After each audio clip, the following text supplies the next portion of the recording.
Hello and welcome to The Real Sex Education. I'm Diggory Waite and I'm joined as ever by accredited sex and relationship therapist Cate Campbell. Hello, Mum. Hello, Diggs. Mum, and actually listeners today, I want to tell you guys first, I apologise already for this episode. I am under the weather. I'm ill. And for those of you watching at home, you'll see as well, I'm in a different place. I'm in the room that Mum's usually in. I'm back in my bedroom at home. Mum's looking after me whilst I'm ill because I'm a child who needs looking after. But I apologise if in this episode I don't seem, you don't usually get, my usual wit or my usual... You know what? You sound a bit bouncier than normal, actually. Really? Do you think it agrees with you being ill. Oh, so you want me to be more bouncy? You like this version of me? You're saying it's agreeing with me? Hmm. Oh, okay. Well, I think I'm just trying to overcompensate. Not the first time. Wonderful. So that's the sort of wit I'm talking about. Apparently it's going to stay today. And so my piercing insight will as well. Because today we're talking about ghosting. Mum. Now, what do you know about ghosting? Very good. This is our Halloween episode, so more of that, please. I like those. I want more of the, sound effects. Yes, please. Yeah. What do you know about ghosting? We should have a terrifying scream at this point. Okay. All right. So I'm the editor. I'll make it happen. So when people are too scaredy cat to fess up and dump someone themselves, they just stop talking to them and block them sometimes on social media. They just disappear. Yeah, like a ghost might. Like a ghost. So you sort of mentioned it there. I think people want to know, why do people ghost? And I think you've mentioned one of the reasons there, that they're too scaredy cat. Yeah. I mean, it's interesting, isn't it? I think sometimes it happens when people don't necessarily know that they might like you. They might be going on a lot of dates online, for instance, and they kind of put people on hold. Or think, oh no, that was a dud because that was the first one. And then when they've tried a few more, they think, not such a dud after all, and suddenly reappear. Like an apparition. Like an apparition, yes. Very good. And I think sometimes the ghosting just happens when they are trying people out. And sometimes they've been honest about that with the person they've seen, with all the dates they've had. They've been honest that they've been trying people out. And if you don't come up to scratch, then they just block you. So it's not as... that's a bit more reasonable than if you've been dating for 2 years and have got 3 kids and then you suddenly get ghosted. I love that you find that so bloody funny. I bet you there's some people... Very serious. It is very serious. That is very serious. I mean, one thing you've mentioned there as well, where you said, someone just packing up and leaving, even if they had kids and stuff, is safety. Now, this is another reason why people might ghost someone, is because you're in a relationship that might be abusive or whatever, and you're like, you know what? If I talk to this person anymore at all, like, it's just bad. If I give them if I say why I'm leaving and give them the explanation, even then they might respond and try and get me back, and it might work. So you're just ghosting to be like. Well, it's not just that you might be persuaded back, but actually in abusive relationships, the risk of physical violence increases when somebody thinks you're leaving. So it's not a good idea to tell someone, even if they've never been violent before. It is still sometimes, if the relationship is abusive in other ways, you should flit. Really, flit. We're using flit and block. Flit is a word that I learnt from the Darren Shan books. Do you remember those? The Vampire Diaries or whatever, or the Vampire something. And it was this little kid who turned into a vampire. So can you explain what flit means? That's a voice from the grave, isn't it? Is he dead? Well, it's from a long time ago. Oh, right. And all his books were about vampires and things. And it's Halloween. Well, this is what I'm saying. This is what I'm saying. So, voice from the grave, you're using the word flit. I'm thinking of vampires. I'm just saying you're doing a bloody good job right now of keeping this very spooky. Mum just did a fang face. Yeah. Which I really wish she hasn't done. Wasn't good, was it? No, it was terrifying. So, keep that up. Keep terrifying. That up. Speaking of terrifying, another reason why some people have suggested that one might ghost is for revenge of some sort. If someone's, annoyed you or whatever, and you'll just be like, right, well, I'll cut communication with them altogether. I have to be honest, this isn't something that I think I've come into contact with. And I think someone who cares about you enough and wants to commit revenge on you enough that they would just stop, they'd ghost you altogether, I doubt that. I think that what they'd do is maybe ignore you to upset you for a bit, but I don't think it would be a proper ghosting. Do you know what I mean?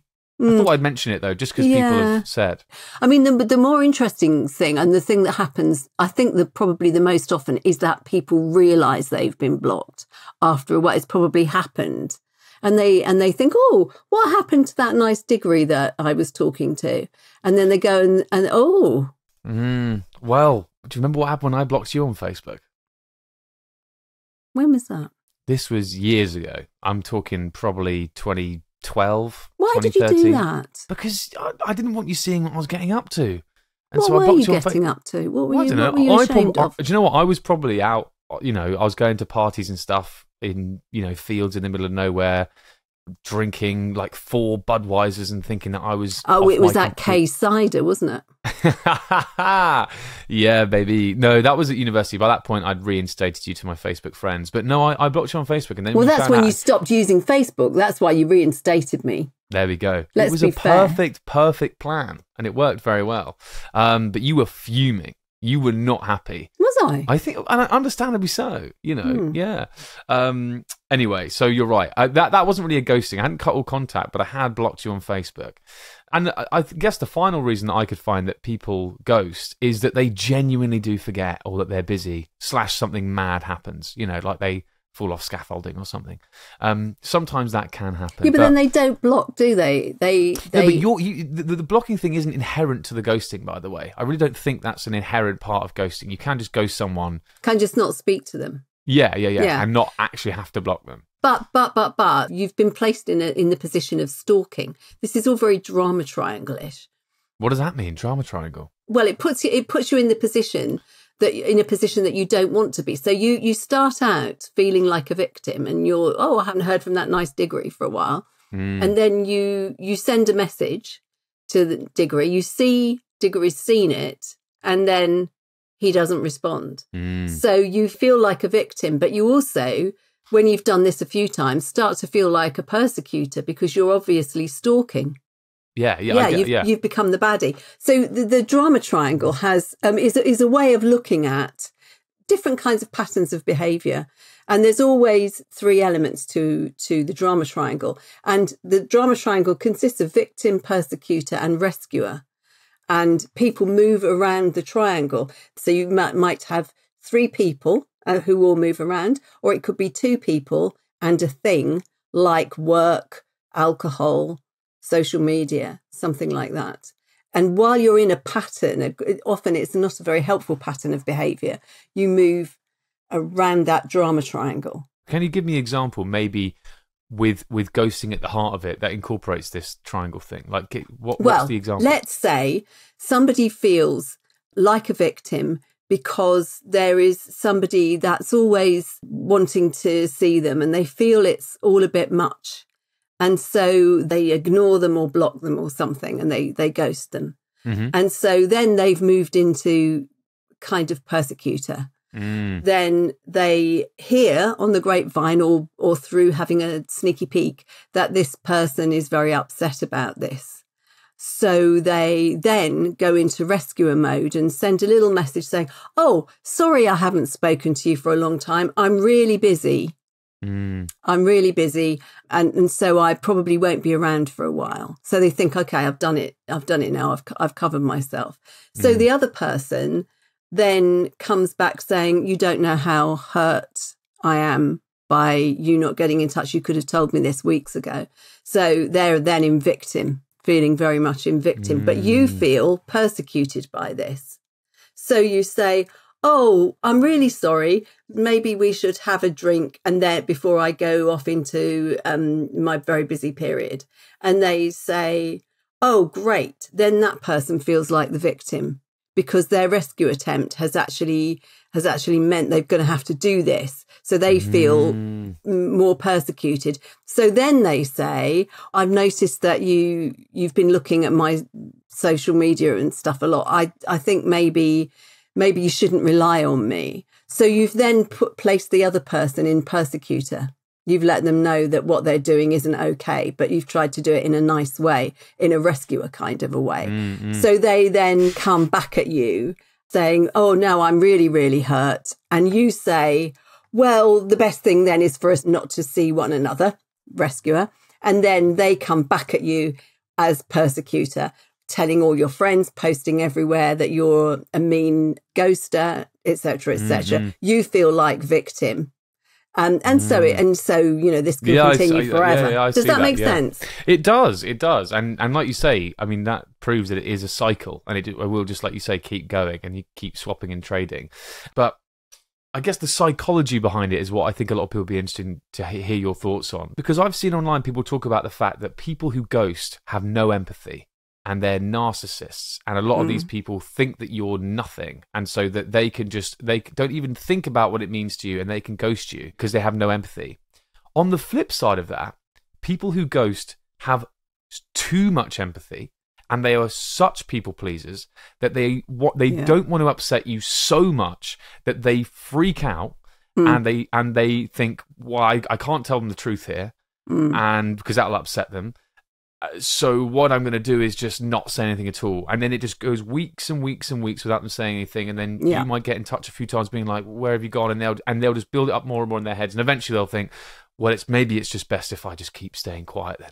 So it's that weird double thing where I think both things can be true at the same time. I think someone who is a ghoster can be just that person with no empathy, and they're like, oh, it doesn't really matter, they'll get over it. And yes, I've hurt them, but whatever. Like, oh, and also even they'll get over it. It's just sort of like, oh, what the hell? Well, the other thing about self-esteem is that some people don't think that they are entitled to contact you again. Or if you haven't contacted them, they might think, well, they obviously don't like me, or feel too scared to get in touch, talk themselves into believing that. And then you could have two people feeling ghosted if neither one of them wants to make the first move. I think that happens. I do think that happens sometimes. Maybe it's a good time to talk about the ghosting test. One of the main questions online is, can ghosting be a test? Can someone ghosting you be a test? Okay, I think two things on this. No is my answer. I think no one is ghosting you to see, oh, how much do you really like me? Are you going to get in contact with me to see if you really like me? I don't think so. And if they are doing that, they are a complete freak, and you need to stay well away from them. What if someone's doing that sort of thing to you, ghosting you to make you feel bad, to try and test you and to see whether you'll message them or not? That's weird. You guys are in a really weird situation, and that person's done that. I don't think at all, if you're sat there being like, oh, why haven't they messaged me yet? Oh, maybe it's a test, and maybe I should message them to see if maybe they're testing me. No. But can you do a test to see if you're being ghosted? I think maybe there is something you could say there. So I'll be honest here, Mum, actually. I've been ghosted, obviously. Went on a date with someone, date went all right. I messaged him saying, thanks for the date, it was great, blah, blah, blah. No response. And then a week later, I was like, let's just see what's going on here. And I was like, hey, just hope you had a good week or whatever. Do you want to get drinks again? Read, never responded. I sort of think at that point, that's the test. Leave it. And also, I'll hold my hands up here and just say now, I've ghosted people as well, which I feel bad about. And maybe we'll get onto how not to ghost later in the episode. But weirdly, I do think about that, and I'm like, now, why the hell was that? We had a good time on the date. And do I think I'd be with this person now? Probably not. But it's still something where I do think every now and then, I'm like, what was going on there? I'd love to know. And so people look up online. I can completely get this. Why does it hurt so much? And why... It sounds like I was caught up in this person. I wasn't, but I do think about it. I have thought, wonder what was going on there. And how do we get that closure that I guess that person's not going to give us? Well, you might just have to accept that. You don't know what's going on for them. I mean, it's very possible that they have been trying lots of people, and somebody else has seemed more fun, or they're more attracted to them for whatever reason.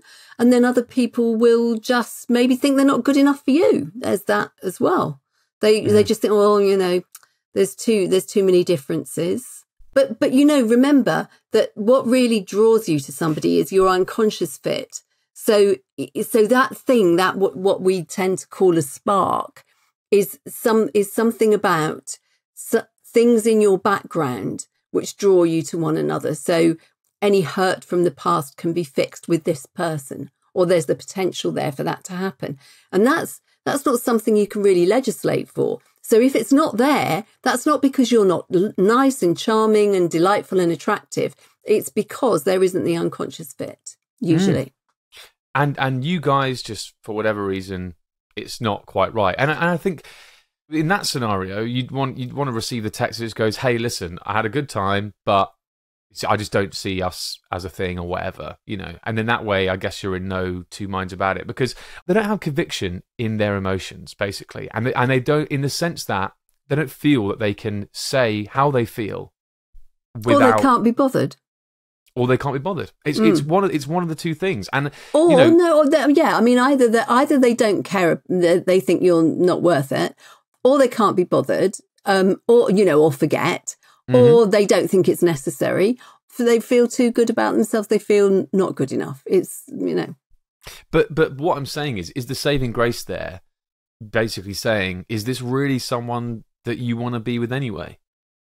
Well, presumably not. But I mean, actually, there are so many sort of stories and novels and things like that about people who've missed one another. It's the Victorian novel is all about this. And there are lots and lots of stories where people have just missed a phone call, or someone's arrived just as someone is leaving, and they're moving house or something, and you didn't know because there weren't telephones and there wasn't social media and stuff like that. So in the olden days, what would happen if you were being ghosted was you'd turn up for your date and there'd be no one there.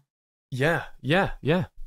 And the hours spent standing around under the clock tower, in the rain, in the drizzle.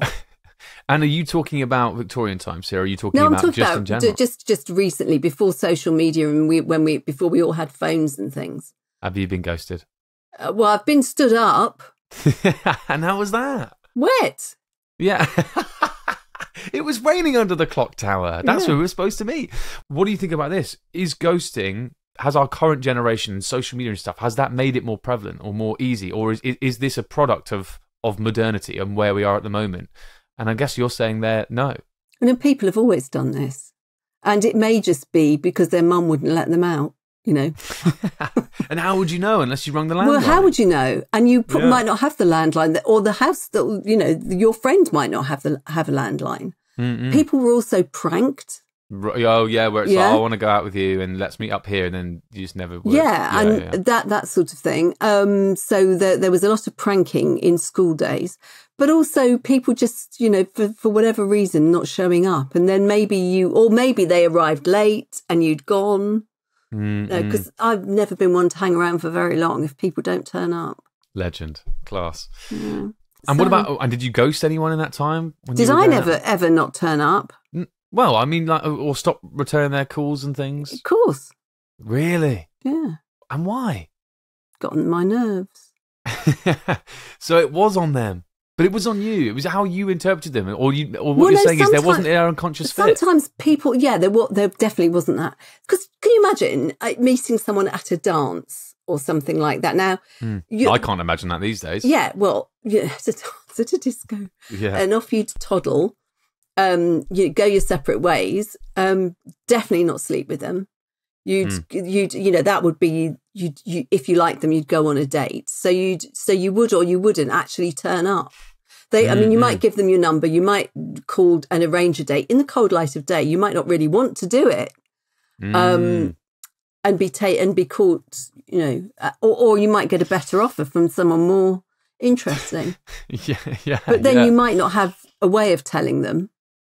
Yeah. Or you might go on the date and you might think, good grief, you are honestly the worst. And then after that, you would be like, oh, there's no point in even calling them. And that's the whole thing. If they said they'd call and they didn't, it's the same as like, he hasn't texted again. Maybe I'm being ghosted. So I just say to people out there who've been ghosted, listen to this. Ghosting back in the day was being left under a rainy clock tower. Yes. Or being stood under a date. That is worse because you've got dressed up, you've put on your makeup, you might have shaved or whatever. I don't know what people do, and then you've gone all out there, you've been rained on, and guess what? They didn't even turn up. At least now it's just he hasn't texted for a bit. Yeah, and you've travelled to the venue. One of the questions online that people look up is, can ghosting cause trauma? This is what we're talking about here. So why does it hurt so much? Why is this one thing that we think is quite, modern and all that sort of stuff? Why does ghosting hurt so much? And how can we get over it? It causes shame because you feel not good enough when somebody doesn't want to be with you, not like you. People quite often blame themselves when someone else is being really offhand or even mean. And so you feel not good enough. And so you worry about what you've done. You were looking forward to something. You thought that person liked you. And it turns out they can't be bothered, or they've had a better offer or whatever. I mean, I think if you've arranged to meet in a public place, it's a pretty grim thing to do. I mean, just not sending back a reply to a text is nowhere near as what we had back in my day. Exactly. Yeah. Shame is inbuilt in everybody, and it's a pro-social emotion because it makes you want to be part of the crowd. And, there's loads and loads of research. So if there's an answer to a question, there's been some research done saying there are answers to this question. You're given multiple choice. And if you go around the class asking for the answer, if several people give the wrong answer in a row, then most of the rest of the class will give the wrong answer, even if they know that it is the wrong answer and that they're right with their own answer, because they want to be part of the crowd. So when somebody blocks you or doesn't turn up, you feel as if you've been excluded. And it's really important to people to the extent that they will lie and give the wrong answer quite often just because they want to be one of the crowd. And that's the whole thing about, if we didn't feel that not good enoughness, that shame, then we wouldn't want to be part of the crowd. We would run around murdering people and stealing their sweets. Really? Well, there's got to be a reason that makes us. It's not that we think it's morally wrong to go around murdering, and we might do. We might do that as well. Careful here, careful. I know it's a Halloween episode, but no, I mean clearly it is. Don't murder anyone, listeners. But how come we have to say that? God, this has gone off the rails. Sorry, do go on. But the point is that people don't want to not be liked. Or that's at least not. I mean, maybe even if you don't mind. I mean, even if you accept that everybody can't like you, it still hurts if you feel that you've been disregarded. People don't think of you enough to bother. The offhandedness of it is the awful thing. Nobody thought, oh, that might hurt Cate or Diggs or whoever. That's the bit. I'm not one of the team. That's tough. It is tough. And that's why it hurts. And I think when people are asking for closure, though, like you say, you're not going to be able to get this from that person. And the signs, some people ask for what the signs are you're being ghosted. I mean, I'd say you look at your previous contact, see how that's changed. If you think it's decreasing, that's usually them like slowly pulling away and you feel like something's going on there. And if it stops altogether, I think, like I say, maybe a week or so, and you message them later and just say, listen, like, what's the deal here? Because like it seems like it's all just stopped. I don't really understand what's going on. If they don't respond to that, well, then you just got to move on. Or some people talk about this, where you message them and you take onus of it and you go to them, listen, it felt like we had something going on here. I'm just going to end things now because you're not giving me like the responses that I need.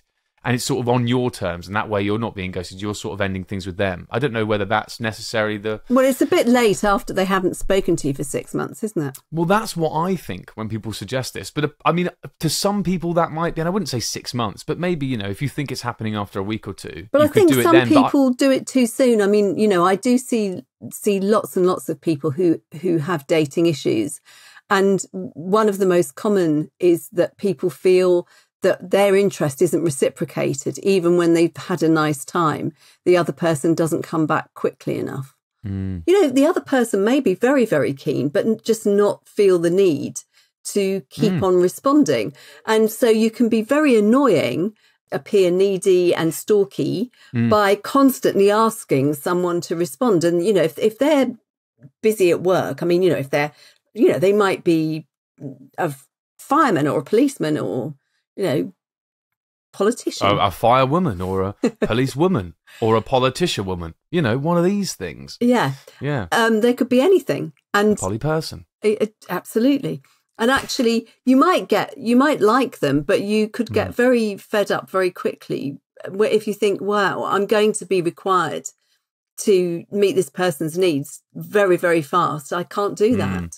God, I mean, I was talking to someone once and I messaged them like, it was the first time I messaged them that day. I think it was 2 p.m. Basically, I'd referenced that I'd been up working since 9 and they were like, oh, and it's taking you this long to message me.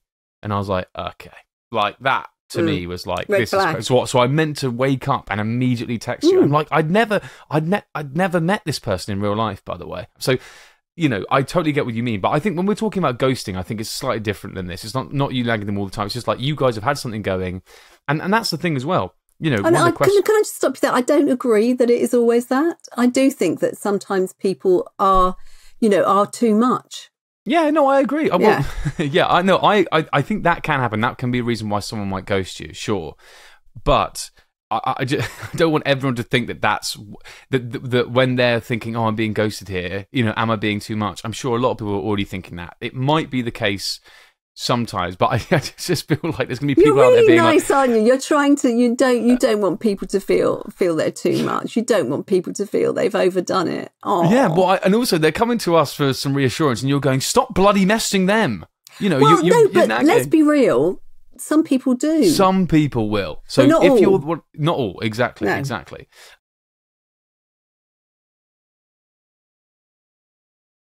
How do we stop ghosting? You've said you've ghosted before. I've ghosted people in the past, and I feel bad about it. I almost want to do this as like repenting for my sins.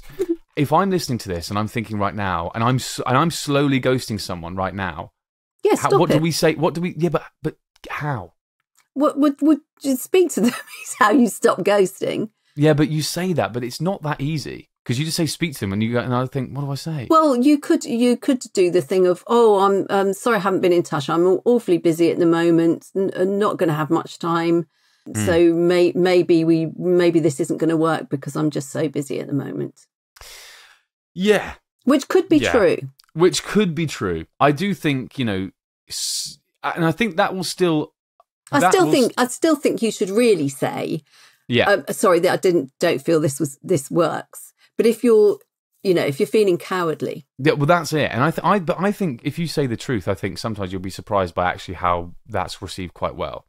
Having said that, if at the outset you've said I'm trying out lots of different people, I'm trying out lots of dates, then I think you have to understand that form of kind of online dating where people go out and do have lots of dates and then think who do I like best.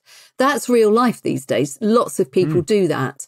And if they've told you that, then don't expect a bloody text. I mean, they could send you a message saying thank you for a nice evening or something, but they won't. But people won't always even do that.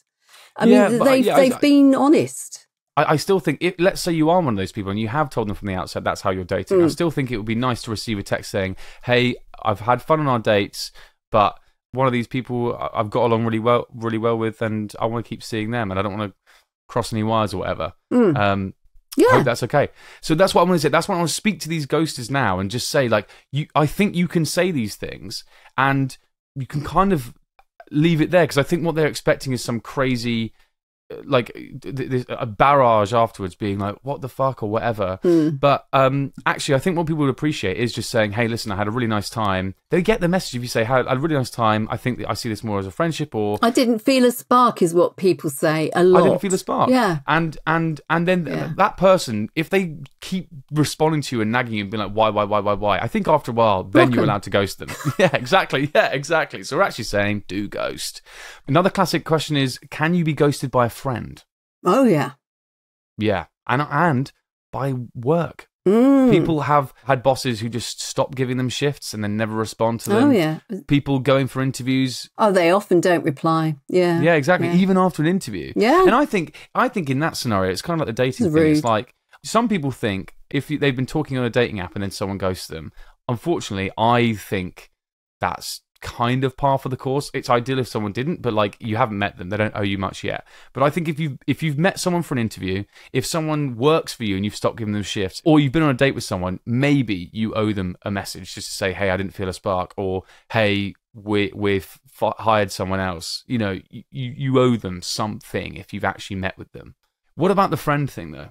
Well, I think sometimes that happens when things have changed between people, or where one person gets the hump with the other one, or, you know, sometimes they misread something that they've said, they don't understand, they feel aggrieved.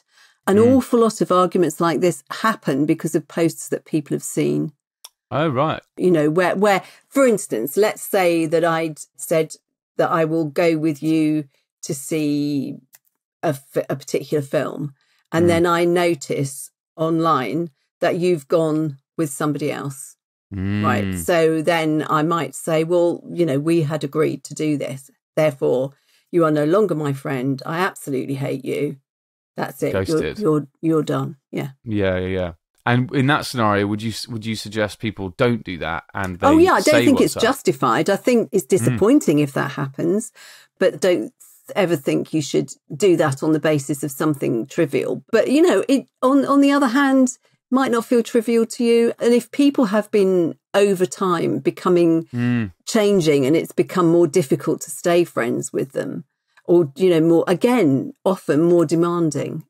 Or if you feel very hurt if something's happened and that person wasn't there for you, that's often when some people feel, oh, okay, I know who my friends are now. And I think with friends it becomes a lot more complicated because there's more other things going on. Mm. If you message someone and said what we've been saying, they're like, hey, like, it's been nice being friends with you, but this and this has changed, and I actually don't think our friendship is helping either of us at the moment. I'm going to step away. There's a knock-on effect to that. That person obviously is going to, but there might be other people that you both know. Yeah, there might be other people, and it might create a whole thing. And that one, I don't know if I can speak on that as well, because I honestly think that is a bit of a nightmare. But if with a friendship, I think you have to be really honest about what's going on and why you're finding things difficult. I mean, with some people, a thing that comes up quite often is that somebody has come out of a relationship and they expect friends to be there for them. And, you know, if they want to go out, they expect them to come with them, or if they want to come around, they expect them to allow them to. So when they've been in a relationship, they haven't bothered at all, but suddenly they're not in a relationship and they're making all these demands. And actually you might have kids, you know, to look after, or other things to do, and other friends and a partner and relatives and things like that. And you can't be there, or work. You can't be there all the time for that person. And they don't understand. Now, that can cause conflict a lot because their expectation is 100%. If you were a friend, you'd be there for them after the breakup. And this is a really big cause of friends falling out. Yeah, but maybe sometimes you could be honest and be like, listen, I can be here for you as much as I can, but it's not. Well, yes, but some people won't not take as much that. as you want. Yeah, exactly. Yeah. But I think it's maybe coming back to this thing of, with the ghosting, it's like, to stop yourself from ghosting all these situations is, you can say the truth in a short, concise way, and if they react badly to that afterwards, as long as you're not a dick, then it's on them at that point. You have taken. You've made the effort. You've made the effort, and you have trust. You trust your convictions, and you trust in yourself. And I think that's the problem. I guess sometimes people who ghost, I know this is definitely the case with me, is I've been scared of how the other person will react. I feel bad. I feel confused. I feel scared. Well, it's a lot worse than being honest. What you do to people is a lot worse than if you were honest with them. If you ghost, I would say. Okay, can I go and put the potatoes on now? Yes, go on then. I think we've done a good job. Okay. Okay, right. Brilliant. Excellent. Well, Mum's going to go and put on the potatoes. We're going to have a lovely little roasty dinner. Thank you so much for listening, everyone. It's been an absolute joyride once again, and it's been a very ghostly... Ooh, it's even darker in our rooms. If you're watching us on YouTube, you'll see that. It's all pretty scary. Listen, I haven't said it yet, but I'd love to say it. Follow us on all the socials. We're at the RSE Pod. We're having a great time on TikTok at the moment, particularly. We're loving it on there. Let us know as well in the bio of this episode and the bio of all our social media accounts. You can send in your questions for Kate and me to answer. I'll get my go at it as well. Come on. Guys, we're loving getting in contact with you and the community we're building here. It's so much fun. We've got lots of stuff planned, lots of stuff to do still. So get involved and make sure you're following or subscribing wherever you listen to this now. And we'll see you next time for some more real sex education. Bye. Bye.